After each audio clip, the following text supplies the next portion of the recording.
बिस्मिल्लाहिर्रहमानिर्रहीम। अस्सलामु अलैकुम वरहमतुल्लाहि वबरकातुहू। उम्मीद करता हूँ कि सब दोस्त व अहबाब खैर वाफ़ियत से होंगे। तस्वीर जिसमें आपको छोटी बड़ी 3 कुंजियाँ यानी चाबियाँ नज़र आ रही हैं, ये बात तो 100% दुरुस्त है कि इनमें से एक चाबी तो काबा मुशर्रफ़ा के दरवाज़े के ताले की है, जिसे कुफ़्ल बाब काबा कहते हैं।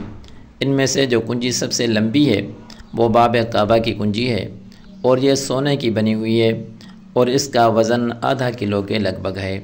इन कुंजों को एक थैली में रखा जाता है जो आपको इस तस्वीर में नज़र आ रही है। इस थैली के एक जानिब कुरान पाक की सूरत उन-निसा की आयत लिखी हुई है, जबकि दूसरी जानिब उस हुक्मरान का नाम लिखा जाता है जिसके दौर में ये चाबी बनाई जाती है। इस तस्वीर में जो चाबी सबसे लंबी है ये काबा मुशर्रफ़ा के दरवाज़े की बाब काबा की कुंजी है, जबकि नीली चाबी मकाम इब्राहिम की है। दरमियान वाली सबसे छोटी चाबी बाब तौबा की है, जो काबा मुशर्रफ़ा के अंदर मौजूद एक सोने का दरवाज़ा है जो सिर्फ़ वो खुशकिस्मत इंसान ही देख सकते हैं जो काबा मुशर्रफ़ा के अंदर जाने की सआदत हासिल कर पाते हैं।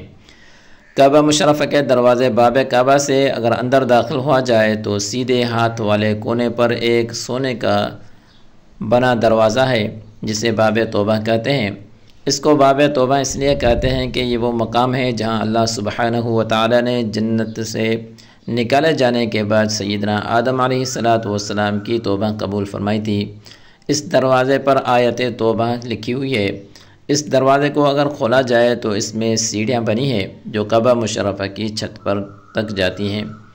छत पर एक खिड़की या चौकोर रास्ता है जिसकी मदद से इंसान खाना काबा के छत पर पहुँच जाता है। सामाइन, अगर ये वीडियो और ये मालूमात आपको अच्छी लगी तो अपने दोस्तों के साथ शेयर करें और हमें कमेंट में ज़रूर बताइएगा। जज़ाकल्लाहु ताला खैरन कसीरा। वस्सलामु अलैकुम वरहमतुल्लाहि वबरकातुहू।